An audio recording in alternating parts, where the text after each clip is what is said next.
নমস্কাৰ ছাত্ৰ ছাত্ৰীসকল জ্ঞান পাণ্ডালৈ তোমালোকক স্বাগতম তোমালোকে ইতিমধ্যে গম পাইছা যে 2023 বৰ্ষৰ মেট্ৰিক পৰীক্ষা 3 মাৰ্চৰ পৰা অনুষ্ঠিত হ'ব 3 মাৰ্চ 2023 ৰ পৰা অনুষ্ঠিত হ'ব গতিকে ইয়াত মই তোমালোকৰ HSLC প্ৰগ্ৰাম বা ৰুটিনখন আলোচনা কৰিম আৰু ইয়াৰ লগতে তোমালোকে ইতিমধ্যে গম পাইছা যে তোমালোকৰ এই বছৰ মেট্ৰিক পৰীক্ষাৰ কোৱেশ্চন প্যাটাৰ্ন বেলেগ হ'ব গতিকে কেনেকুৱা ধৰণৰ প্ৰশ্ন হ'ব কেনেকুৱা ধৰণৰ প্ৰশ্নবিলাক তোমালোকে প্ৰস্তুতি কৰিব লাগিব তো আৰু প্ৰশ্নবিলাক তোমালোকে ক'ত পাবা সেই গুটেখিনি কথা ইয়াত মই আলোচনা কৰিম প্ৰথমতে আমি ৰুটিনখন আলোচনা কৰিম তাৰ পিছত আমি বাকিখিনি বস্তু আলোচনা কৰিম গতিকে ভিডিওটো তোমালোকে প্ৰথমৰ পৰা শেষলৈকে চাবা আৰু যি সকল নতুনকৈ আহিছা তোমালোকে জ্ঞান পাণ্ডাৰ ইউটিউব চেনেলটো সাবস্ক্ৰাইব কৰি নটিফিকেশন পাবৰ বাবে বেল আইকনটো দবাই থবা কিয়নো ইয়াতে তোমালোকৰ বিভিন্ন ইনফৰমেশন দি থকা হয় আৰু লগতে বিভিন্ন কোৰ্স আপলোড কৰি থকা হয় যাতে তোমালোকৰ সুবিধা হয় এতিয়া এই যিখন আমি ৰুটিন আলোচনা কৰিম এইখন তোমালোকে জ্ঞান পাণ্ডা এপটোত পাই যাবা গতিকে প্লে ষ্ট'ৰৰ পৰা জ্ঞান পাণ্ডা এপটো ডাউনলোড কৰি লবা আৰু কেনেকৈ ডাউনলোড কৰিলে এইখিনি কোড পাবা সেইখিনি কথা আমি আলোচনা কৰিম প্ৰথমতে আমি ৰুটিনখন চাই লওঁ আহা এতিয়া চোৱা তোমালোকৰ আৰম্ভ হ'ব মাৰ্চৰ 3 তাৰিখ ফ্ৰাইডে অৰ্থাৎ শুক্ৰবাৰৰ পৰা পৰীক্ষাটো আৰম্ভ হ'ব এতিয়া তোমালোকৰ চোৱা আগবেলা থাকিব পাৰে বা পৰীক্ষা পিছবেলাও থাকিব পাৰে তো আগবেলা যদি পৰীক্ষা থাকে তেতিয়া 9টা বজাৰ পৰা 12টা বজালৈকে হ'ব অৰ্থাৎ ৰাতিপুৱা 9টাৰ পৰা 12টালৈকে হ'ব আৰু যদি পিছবেলা পৰীক্ষা থাকে দুপৰীয়া 1:30টা বজাৰ পৰা আবেলি 4:30টা বজালৈকে পৰীক্ষাটো হ'ব ঠিক আছে এতিয়া প্ৰথম দিনাখন কি আছে চোৱা মাৰ্চৰ 3 তাৰিখ 2023 ফ্ৰাইডে মানে শুক্ৰবাৰ কি আছে চোৱা ইংলিছ আছে আৰু মৰ্নিং আছে মৰ্নিং মানে আগবেলা আছে আগবেলা তোমালোকৰ ইংলিছ আছে মাৰ্চৰ 3 তাৰিখে ঠিক আছে শুক্ৰবাৰ তাৰ পিছত চোৱা মই ইয়াত গুটেখিনি সাবজেক্ট নকওঁ যিখিনি আমাৰ বেছি ভাগৰ থাকে সেইখিনি কৈ দিম ঠিক আছে তো তাৰ পিছত চোৱা বাকিখিনি ইয়াত চাই লবা তাৰ পিছত মাৰ্চৰ 3 তাৰিখৰ পিছত চোৱা মাৰ্চৰ 6 তাৰিখে আছে মনডে মানে সোমবাৰে আছে কি আছে চোৱা জেনাৰেল ম্যাথমেটিক্স অৰ্থাৎ গণিত আছে আগবেলা আছে মাৰ্চৰ 6 তাৰিখে গণিত আছে আগবেলা আছে ঠিক আছে তাৰ পিছত মাৰ্চৰ 6 তাৰিখৰ পিছত মাৰ্চৰ 9 তাৰিখে আছে থাৰ্সডে মানে বৃহস্পতিবাৰে আছে কি আছে চোৱা সোশ্যাল সায়েন্স মানে সমাজ বিজ্ঞান আছে আগবেলা আছে ঠিক আছে তাৰ পিছত চোৱা 9 তাৰিখৰ পিছত সোশ্যাল সায়েন্সৰ পিছত তোমালোকৰ মাৰ্চৰ 13 তাৰিখে আছে মনডে আছে অৰ্থাৎ সোমবাৰে আছে কি আছে জেনাৰেল সায়েন্স আছে অৰ্থাৎ বিজ্ঞান আছে আগবেলা আছে ঠিক আছে তো মাৰ্চৰ 13 তাৰিখে আছে সোমবাৰে আছে বিজ্ঞান আছে আগবেলা আছে ঠিক আছে তাৰ পিছত চোৱা বিজ্ঞানৰ পিছত চোৱা তোমালোকে এটা ৰুটিনখনত পাই যাবা ৰুটিনখন যেতিয়া তোমালোকে ডাউনলোড কৰিবা এপটো দিয়া আছে তেতিয়া দেখিবা যে মাৰ্চৰ 15 তাৰিখে বুধবাৰে আসামিজ ই বুলি লিখা আছে তো আসামিজ ই মানে চোৱা আসামিজ যেটো ই লিখা আছে ই মানে হৈছে ইলেক্টিভ অৰ্থাৎ এটো যেটো আমি অসমীয়া প্ৰধান বিষয় হিচাপে লৈ পঢ়ি আছো হেতু নহয় এটো ইলেক্টিভ সাবজেক্ট আসামিজ বুজি পাইছা ঠিক যেনেদৰে আমাৰ এডভান্স ম্যাথছ থাকে ইলেক্টিভ হিচাপে কাৰোবাৰ জিওগ্ৰাফি থাকে কাৰোবাৰ হিষ্ট্ৰি থাকে কাৰোবাৰ হোম সায়েন্স থাকে কাৰোবাৰ হিন্দী থাকে হয় নে নহয় তো তেনেকৈ কিছুমানে অসমীয়াটো ইলেক্টিভ হিচাপে লয় তো তেওঁলোকৰ কাৰণেহে মাৰ্চৰ 15 তাৰিখে অসমীয়া আছে যেটো ইলেক্টিভ সাবজেক্ট হে ঠিক আছে গতিকে সকলোৰে নহয় যেটো আমাৰ অসমীয়া থাকে কোৰ ল্যাঙ্গুৱেজ থাকে হেতুক আমি মডাৰ্ন ইণ্ডিয়ান ল্যাঙ্গুৱেজ অৰ্থাৎ MIL বুলি কওঁ হেতু আমাৰ 15 তাৰিখে নাই হেতু আমাৰ 18 তাৰিখে আছে বুজি পালা গতিকে এটো অসমীয়া ইলেক্টিভ অসমীয়া মনত ৰাখিবা তাৰ পিছত চোৱা মাৰ্চৰ 16 তাৰিখে হিন্দী যাৰ আছে হিন্দী আছে মাৰ্চৰ 16 তাৰিখ থাৰ্সডে অৰ্থাৎ বৃহস্পতিবাৰ হিন্দী আছে ঠিক আছে ই মানে ইলেক্টিভ অৰ্থাৎ হিন্দীটো আমি ইলেক্টিভ হিচাপে লওঁ হয়নে তো হিন্দী আছে আমাৰ ঠিক আছে হিন্দী যাৰ আছে কোন তাৰিখে আছে মাৰ্চৰ 16 তাৰিখে আছে ঠিক আছে তাৰ পিছত চোৱা মাৰ্চৰ 18 তাৰিখ স্যাটাৰডে অৰ্থাৎ শনিবাৰে আছে আৰু হিন্দীটো আগবেলা আছে ঠিক আছে হিন্দীও আগবেলা আছে তো মাৰ্চৰ 18 তাৰিখ শনিবাৰে কি আছে চোৱা MIL মানে আমাৰ অসমীয়া আমাৰ আছে ঠিক আছে মাৰ্চৰ 18 তাৰিখে শনিবাৰে অসমীয়া আছে হেতু মনত ৰাখিবা MIL বুলি লিখা থাকিব ঠিক আছে বা যি সকলৰ বাংলা আছে তো বাংলা থাকিব মাৰ্চৰ 18 তাৰিখে ঠিক আছে মডাৰ্ন ইণ্ডিয়ান ল্যাঙ্গুৱেজ হিচাপে তাৰ পিছত আহি গল আমাৰ মাৰ্চৰ 20 তাৰিখে পৰীক্ষা শেষ হ'ব সেইদিনাখন সোমবাৰ আৰু সেইদিনাখন কি থাকিব চোৱা বাকি থাকি যোৱা ইলেক্টিভ সাবজেক্ট বিলাক আছে অৰ্থাৎ যাৰ এডভান্স ম্যাথছ আছে এডভান্স ম্যাথছ থাকিব যাৰ জিওগ্ৰাফি আছে জিওগ্ৰাফি আছে যাৰ হিষ্ট্ৰি আছে হিষ্ট্ৰি থাকিব সংস্কৃত থকাখিনি সংস্কৃত কম্পিউটাৰ সায়েন্স থকাখিনি কম্পিউটাৰ সায়েন্স থাকিব কমাৰ্চ থকাখিনি commerce home science Nepali Arabic Persian এই গোটেই ইলেক্টিভ সাবজেক্ট বিলাক হিন্দীক বাদ দি 20 তাৰিখে আছে হিন্দী যাৰ আছে 16 তাৰিখে আছে ঠিক আছে এতিয়া লগতে এটা কথা মনত ৰাখিবা যাৰ প্ৰেক্টিকেল আছে সেই প্ৰেক্টিকেল পৰীক্ষা চোৱা 24 আৰু 25 ফেব্ৰুৱাৰীত অনুষ্ঠিত হ'ব অৰ্থাৎ 24 আৰু 25 ফেব্ৰুৱাৰী মানে পৰীক্ষাৰ আগত হ'ব ঠিক আছে আৰু এইখিনি স্কুলৰ পৰা তোমালোকে ইনফৰমেশনটো পাই যাবা এতিয়া কথা হল বহুতে ইউটিউবত কমেন্ট মাৰিব লাষ্টত যে এইখিনি ফেক নে সঁচা দে ফেক নে ৰিয়েল সঁচা নে মিছা তো এতিয়া চোৱা এখন যিখন মই ইয়াত দিলো সেইখন ক'ৰ পৰা আনা হৈছে সেইখন শিক্ষামন্ত্ৰী ৰণোজ পেগুৱে কালি অৰ্থাৎ 8 ডিসেম্বৰ 2022ত টুইটাৰ যোগে প্ৰকাশ কৰিছে আৰু সেইখনৰ ভাৰ্চন ইয়াত আমি দেখুৱাইছো আৰু ইয়াৰ যিখন টুইটাৰ ভাৰ্চন যিখন টুইটাৰত টুইট কৰিছিলে তাৰ PDF টো তোমালোকৰ এপত দিয়া আছে গতিকে তাত চাই লবা এখন কোনো কাৰণত ফেক নহয় ঠিক আছে এখন হসা ওকে আৰু যদি কিবা আপডেট দি দিয়ে অফিচৰ সেৱাৰ পৰা কিবা আপডেট আহি যায় কিবা হলনি কৰি দিলে ধৰিলোৱা তো তেতিয়া হলে তোমালোকে লগে লগে এপটোত নটিফিকেশন পাই যাবা গতিকে এপটো ইনষ্টল কৰি থবা এতিয়া কথা হল তোমালোকৰ সোৱা এবাৰ প্ৰশ্ন পেপাৰ হলনি হ'ব আগৰ বছৰৰ দৰে প্ৰশ্নবোৰ নহয় এবাৰ কি হ'ব এবাৰ 50% MCQ প্ৰশ্ন MCQ আৰু VSA টাইপ প্ৰশ্ন আহিব অৰ্থাৎ 50% প্ৰশ্ন কি আহিব এবাৰ MCQ হ'ব নতুবা 1 নম্বৰীয়া প্ৰশ্ন আহিব হেয়া কাৰ কাৰণে আহিব যে ইংৰাজী বিজ্ঞান গণিত আৰু সমাজ বিজ্ঞান এই চাৰিটা বিষয়ত এতিয়া প্ৰশ্ন কেনেকুৱা আহিব কালি তোমালোকে যদি নিউজ লাইভৰ ভিডিও চাইছা নিউজ লাইভ চেনেলটো চাইছা তেতিয়া হলে তাত সেৱাৰ ফালৰ পৰা কৈ দিয়া হৈছে যে এবাৰ বেসিক কনসেপ্টৰ ওপৰত প্ৰশ্নবিলাক আহিব এতিয়া বেসিক কনসেপ্ট মানে কি বেসিক কনসেপ্ট মানে সোৱা পাঠ এটা পঢ়ি হে পাঠটো তুমি কিমান ভালকে বুজি পাইছা তাৰ প্ৰাথমিক কথাখিনি তুমি কিমান ভালকে বুজি পাইছা হেতুৰ ওপৰত প্ৰশ্ন কাটিব আৰু হেতু কাৰণে সোৱা তোমালোকক জ্ঞান পাণ্ডাত প্ৰতিটো পাঠ পঢ়োৱাৰ আগত তাৰ থিওৰিখিনি পঢ়াই লোৱা হয় থিওৰিখিনি A to Z ভালদৰে পঢ়াই লোৱা হয় যাতে তোমালোকে কেতিয়াও বেসিক কনসেপ্টটো মিক্স নকৰা আৰু হেহে জ্ঞান পাণ্ডাত পঢ়ি যিসকলে বেসিক চেপ্টাৰ সিৰিয়ালি চাইছা তো তোমালোকে পাৰিবাই বেসিক কনসেপ্টখিনি তোমালোকে কৰিব পাৰিবাই গতিকে তোমালোকে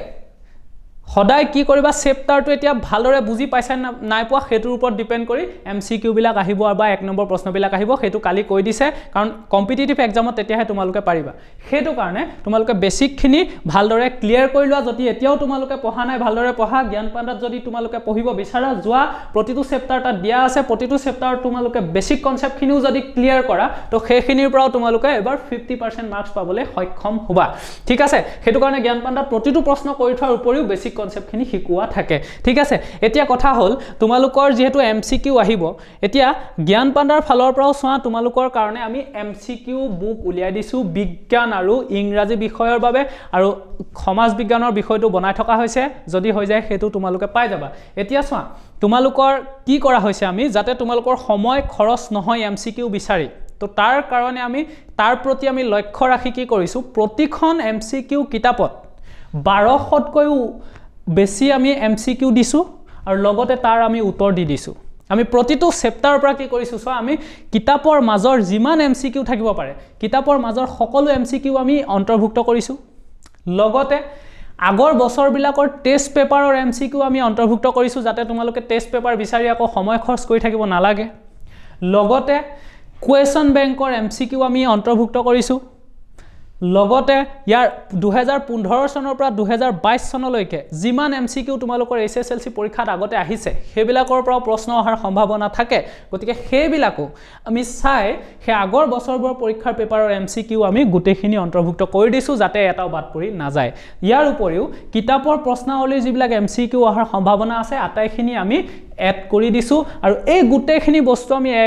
একেলগে দি দিছো যাতে তোমালোকে বেলেগত MCQ আকৌ বিচাৰি থাকিব নালাগে আৰু সময় খৰচ কৰিব নালাগে এতিয়া ইয়াৰ উপৰিও কি হয় MCQ কিতাপ বহুত ওলাইছে এতিয়া সেই বিলাকৰ সৰভাগতে মই সকলোৰে কথা কোৱা নাই সৰভাগতে তোমালোকে চাবা উত্তৰ ভুল থাকে উত্তৰ কিছুমান ভুল থাকে আৰু উত্তৰটো যেতিয়াই ভুল হয় তেতিয়া তোমালোকৰ খেলিমেল লাগে তোমালোকে থিওৰি মতে ভাবিছিলা যে এটোহে হ'ব লাগে কিন্তু হৈ গল দেখোন এটো এতিয়া তুমি কিতাপখনত যেতিয়া ভুল পাবা তুমি কাক কন্টাক্ট কৰিবা সুধিবগে তো নোৱাৰা হয় নহয় কিতাপখনত গৈ তো সুধিবগে নোৱাৰা যে এটো দেখোন মই ভুল পাইছো তো এতিয়া কিতাপখনত তুমি সন্দেহ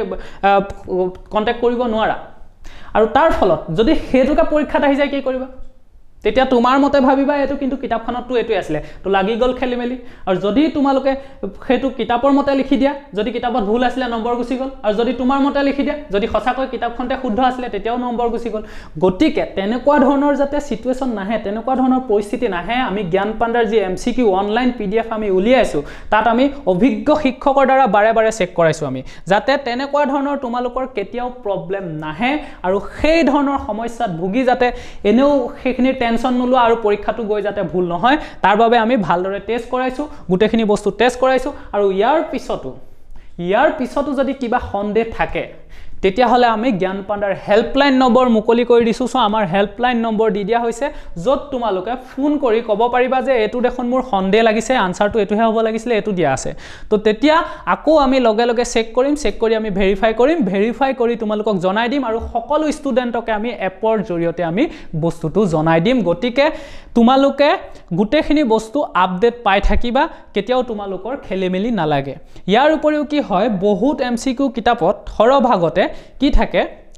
যে আউট অফ সিলেবাস থাকে অৰ্থাৎ সিলেবাসত হে বস্তুটো নাই কিন্তু এমসিকিউ বনাই দিছে তো তেতিয়া লাগি গল তোমালোকৰ খেলিমেলি যে তোমালোকে প্ৰশ্নটো দেখিলা এটো প্ৰশ্ন উত্তৰটো এটো দিছে কিন্তু এটোটো কিতাপত ক'ত আছে কিতাপ বিচাৰি আছা খুলিবা কিতাপ খেলিবা ইখনৰ পিছত হিখন চাবা ক'তো নাই দেখোন তাৰ পিছত তোমালোকৰ লাগি গল খেলিমেলি যে এটো এতিয়া মনতে ৰাখিব লাগিব এটা মনত ৰাখিলেটো মনত নৰয় বুজি নোপোৱা বস্তু এটা বুজি পাইছা আৰু জিনবা মনত ৰাখিলা এনে এখিনি পঢ়া হল আউট অফ সিলেবাস বুজি পাইছা তো যাতে আউট অফ সিলেবাস প্ৰশ্ন পঢ়ি এনে সময় খৰচ কৰিব নালাগে হেতু কাৰণে জ্ঞান পাণ্ডাৰ এমসিকিউ এনেদৰে চোৱা হৈছে যাতে এটাও আউট অফ সিলেবাস প্ৰশ্ন নাথাকে ইয়াত সকলোবিলাক প্ৰশ্ন ভিতৰৰ থাকিব কিতাপৰ থাকিব বা আহিব লগা প্ৰশ্ন থাকিব যাতে তোমালোকে এনে অদৰকাৰী প্ৰশ্ন পঢ়ি সময় খৰচ কৰিব নালাগে আউট অফ সিলেবাস পঢ়িব নালাগে তো হেতুৰ ওপৰত আমি ধ্যান দিছো ইয়াৰ উপৰিও তোমালোকৰ এমসিকিউ এতিয়ালৈকে যিমানখিনি দিয়া হৈছে তাৰ ওপৰতো যদি কিবা ইম্পৰ্টেন্ট এমসিকিউ আহি যায় তেতিয়াহলে আমি হেয়া নতুন আপডেট কৰি তোমালোকক দি দিম আৰু এপত লগালক তোমালোকে পাই যাবা কিতাপ এখন কিনি আনিলে কি হ'ব যিমানখিনি এমসিকিউ আছে সেইখিনিয়ে পাবা হয়নে নহয় কিন্তু আমাৰ ইয়াত অনলাইন হয়নে না অনলাইন পিডিএফত পাবা গতিকে তোমালোকক আকৌ আপডেট কৰি আমি দি থাকিব পাৰিম যদিহে দৰকাৰ হয় ঠিক আছে এতিয়া এই সকলোবোৰ সুবিধা লাভ কৰিবলৈ হলে অৰ্থাৎ এমসিকিউ বুকসমূহ যদি তোমালোকক লাগে দৰকাৰ হয় হেয়া লবলে তোমালোকে এতিয়াই ফোন কৰা ইয়াত নাম্বাৰ দিয়া আছে 6000474592 ইয়াত তোমালোকে ফোন কৰা ফোন কৰিলে তেওঁলোকে বুজাই দিব আৰু লগতে জ্ঞান পাণ্ডা এপটো ডাউনলোড কৰি লবা আৰু ইয়াতে এটা কথা মই কৈ থওঁ যে এমসিকিউ যিখিনি দিয়া আছে আমি কিমান দিছো 1200তকৈ অধিক এমসিকিউ আছে এখন কিতাপৰ গতিকে আমি যিমান পাৰো সিমান এমসিকিউ দি দিছো কিন্তু তাৰ পিছতো মই নকওঁ যে 100% কমন আহিব কিয় কাৰণ সোৱা মেট্ৰিকৰ পেপাৰখন এজনে নাকাটে বহু কেজনে কাটে আৰু প্ৰত্যেকৰ মনত যেনেকুৱা ধৰণে খেলাই থাকিব তেনেকুৱা ধৰণে প্ৰশ্নবোৰ দিব গম পাইছা গতিকে থিওৰি তোমালোকে জানিবই লাগিব যদি থিওৰি ভালকে জানা যদি জ্ঞান পাণ্ডাৰ থিওৰি ক্লাস পঢ়িছা কৰিছা তেতিয়া হলে তোমালোকে পাৰিবাই এমসিকিউ তিমান তোমালোকে চিন্তা কৰিব নালাগে কাৰণ এমসিকিউ এটা কি হ'ব ইয়াত যেনেকৈ দিয়া আছে যদি বেলেগ ধৰণে খুধি দিয়ে একেটা এমসিকিউ কে যদি বেলেগকে খুধি দিয়া যদি তুমি থিওৰিটো না জানা পাৰিবা জানো নোৱাৰা হয়নে নহয় কাৰণ প্ৰশ্নটোটো একে ধৰণেটো লিখি নিদি বেলেগ এক ধৰণেও লিখি দিব পাৰে হেতু কাৰণে মই কৈছো যে আমি যিমান পাৰো সিমান এমসিকিউ বোৰ দি দিছো যাতে এইখিনিৰ মাজৰ প্ৰায় আহক যাতে ষ্টুডেন্টে আৰু চিন্তা কৰিব নালাগে কিন্তু বাই চান্স যদি থিওৰি নপঢ়া তেতিয়া নোৱাৰিবও পাৰা উত্তৰ হেতু কাৰণে এমসিকিউ বোৰ সম্পূৰ্ণটো পঢ়িবই লাগিব কাৰণ সেইখিনিৰ মাজৰ পৰা আহি গলে নপঢ়িলেতো নোৱাৰিবাই যদি আহি যায় কিন্তু যদি সেইখিনিৰ মাজৰ পৰা কিবা কাৰণত নাহেও যাতে তোমালোকে মিস কৰিব নালাগে মাৰ্কস হেতু কাৰণে তোমালোকে থিওৰি পঢ়িবা আৰু তেতিয়াহে থিওৰি পঢ়িলে 1 নম্বৰ প্ৰশ্নবোৰ পাৰিবা আৰু এটা কথা ইয়াতে যিমানখিনি এমসিকিউ দিছো 1 নম্বৰ প্ৰশ্ন আহিলেও সেইখিনিৰ মাজৰ পৰা উত্তৰ নিজে বনাই দিব পাৰিবা কাৰণ এমসিকিউ বা 1 নম্বৰ প্ৰশ্ন একেই এমসিকিউত কি হ'ব উত্তৰটো দি থোৱা থাকে 1 নম্বৰ প্ৰশ্নত উত্তৰটো দি থোৱা নাথাকে তোমালোকে নিজে লিখিব লাগিব গতিকে 1 নম্বৰ প্ৰশ্নৰ কাৰণে আকৌ বেলেগকে চিন্তা কৰিব নালাগে এমসিকিউ খিনি পঢ়িলে তাৰ মাজৰ পৰা 1 নম্বৰ প্ৰশ্ন আহিলে 1 নম্বৰ প্ৰশ্ন কৰি দিব পাৰিবা কিন্তু মই তোমালোকক কওঁ যে বহুতে কি হল 100% কমন আহিব বুলি কোৱেশ্চন পেপাৰ বিকিব বা এমসিকিউ বুক বিকিব যিয়ে হক তো তোমালোকে এখন কিতাপৰ ওপৰত বিশ্বাস নকৰিবা বা এখন পেপাৰৰ ওপৰত বিশ্বাস নকৰিবা কিয় কাৰণ সেই পেপাৰখন মই কৈছোই যে এছএছএলসি পেপাৰখন এজন মানুহে নাকাটে বেলেগে কাটে আৰু যদি 100% কমন দিয়ে দিব পাৰে তেতিয়াহলে পেপাৰখন তেখেতে কাটিব লাগিব বুজি পাইছা তো কোনেও 100% কমন দিব নোৱাৰে বা ইমান % আহিব বুলি কৈ দিব নোৱাৰে গতিকে এখন কিতাপ বা এখন প্ৰশ্ন পেপাৰৰ ওপৰত বিশ্বাস কৰি তোমালোকে নাযাবা গলে বহুতৰ পৰীক্ষা বেয়া হৈ যাব পাৰে হেতু কাৰণে গতিকে এটা বছৰ এনে নষ্ট নকৰিবা তো গতিকে যিমান আছে সিমান পঢ়া আৰু থিওৰি পঢ়া থিওৰি পঢ়িলে পাৰিবা আৰু জ্ঞান পাণ্ডা এপত প্ৰতিটো থিওৰি দিয়া আছে আৰু যিসকলে জ্ঞান পাণ্ডাৰ বিষয় নাজানা মই কৈ দিছো জ্ঞান পাণ্ডা হৈছে অসমৰ সৰ্ববৃহৎ ক্লাস 9-10 লেভেলৰ অসমীয়া মাধ্যমৰ কাৰণে সৰ্ববৃহৎ এপ য'ত 1 লাখতকৈ অধিক ছাত্ৰ-ছাত্ৰীয়ে ব্যৱহাৰ কৰি আছে বুজি পাইছা এতিয়া যোৱা বছৰ জ্ঞান পাণ্ডাৰ পৰা বহু ষ্টুডেন্টে পঢ়ি 100ৰ ভিতৰত 100 নম্বৰ পাবলৈ সক্ষম হৈছে সেইখিনি এপটো দিয়া আছে কোনে কি পাইছে তো সেইখিনি চাই ল'ব পাৰিবা ইয়াৰ উপৰি গুৱাহাটী ইউনিভাৰ্চিটি কটন কলেজৰ প্ৰফেছৰৰ তোমালোকৰ তাত ফিডবেক দিয়া আছে জ্ঞান পাণ্ডাৰ বিষয় কি কৈছে সেইখিনি তোমালোকে চাই ল'ব পাৰিবা আৰু তোমালোকক কৈ দিও যে জ্ঞান পাণ্ডাত ম্যাথ সায়েন্স ইংলিশ গ্ৰামাৰ অৰ্থাৎ গণিত বিজ্ঞান ইংৰাজী গ্ৰামাৰ আৰু সোশ্যাল সায়েন্স অৰ্থাৎ সমাজ বিজ্ঞানৰ থিওৰি আৰু অল কোৱেশ্চন এনসাৰ্স কৰোৱা আছে প্ৰতিটো বস্তুৰ থিওৰি কৰোৱা আছে আৰু প্ৰশ্ন উত্তৰ কৰোৱা আছে আৰু ভিডিও আকাৰে বুজোৱা আছে সোশ্যাল সায়েন্সটো ভিডিও আকাৰে নাই বাকিখিনি ভিডিও আকাৰে বুজোৱা আছে গতিকে তোমালোকে জ্ঞান পাণ্ডাত এতিয়াও সময় আছে জয়েন হৈ লোৱা যদিহে তোমালোকে এতিয়াও কনসেপ্ট ক্লিয়াৰ হোৱা নাই যদিহে তোমালোকক এটা ভাল ৰিজাল্ট লাগে এতিয়া জয়েন হোৱা আৰু পঢ়িবলৈ আৰম্ভ কৰি দিয়া ঠিক আছে এতিয়া ইয়াৰ উপৰিও জ্ঞান পাণ্ডাত তোমালোকে কি পাবা তোমালোকে এছএছএলসি প্ৰিভিয়াছ পেপাৰছ খিনি পাই যাবা অৰ্থাৎ 2015 চনৰ পৰা যেতিয়া তোমালোকৰ নতুন সিলেবাস আৰম্ভ হৈছে তেতিয়াৰ পৰা 2022 চনলৈকে সকলো পেপাৰ তোমালোকে জ্ঞান পাণ্ডা এপত পাবা ইয়াৰ উপৰিও এই বছৰৰ হাফ ইয়াৰলি অৰ্থাৎ সমহীয়া পৰীক্ষাৰ পেপাৰবোৰ বেলেগ ডিস্ট্ৰিক্টৰ পেপাৰবোৰ তোমালোকে জ্ঞান পাণ্ডা এপত পাবা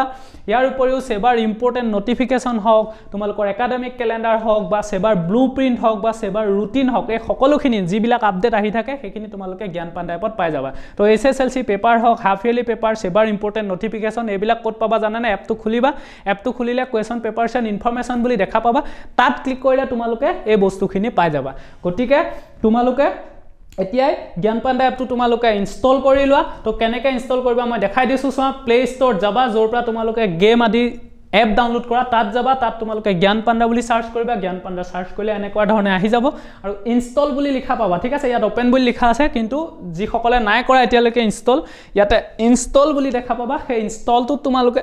ক্লিক কৰি দিবা ক্লিক কৰাৰ লগে লগে তোমালোকৰ এপটো আহি যাব তাৰ পিছত তোমালোকে সেই বস্তুখিনি পাই যাব পাৰিবা আৰু এমসিকিউ জাক লাগে এমসিকিউ বুক জাক লাগে এতিয়াই তোমালোকে 60047459 ত কল কৰা আৰু কল কৰিলে তোমালোকে এমসিকিউ বুক পাই যাবা আৰু মই কওঁ যে এখিনি একেবাৰে ফ্ৰী নহয় কিন্তু একেবাৰে কম পইচা দিয়া হৈছে কিয় ফ্ৰী নহয় কাৰণ আমাৰ বহুত টিচাৰ ইয়াত জড়িত হৈ আছে আৰু তোমালোকে ফ্ৰী বস্তুত ভাল বেয়া তোমালোকে বিচাৰ কৰিব নোৱাৰা কিন্তু আমাৰ জ্ঞান পাণ্ডা এপৰ কোৱালিটি তোমালোকে নিজে গৈ নিজে চোৱা ভিডিও চোৱা গম পাবা 30% ভিডিও ফ্ৰী আছে তো সেইখিনি তোমালোকে চোৱা তেতিয়াই গম পাবা কোৱালিটি কেনেকুৱা আছে আৰু জ্ঞান পাণ্ডা এপত পঢ়িলে কি ধৰণৰ তোমালোকে পাৰফৰমেন্স কৰিব পাৰিবা গতিকে এতিয়াই তোমালোকে জ্ঞান পাণ্ডা এপটো ডাউনলোড কৰি এই নাম্বাৰটোত ফোন কৰি এতিয়াই তোমালোকে পিডিএফ অনলাইন পিডিএফ হিচাপে তোমালোকে এমসিকিউ বুক কালেক্ট কৰি লোৱা আৰু অফাৰ চলি আছে অফাৰ প্ৰাইসত পাই যাবা ঠিক আছে থ্যাংক ইউ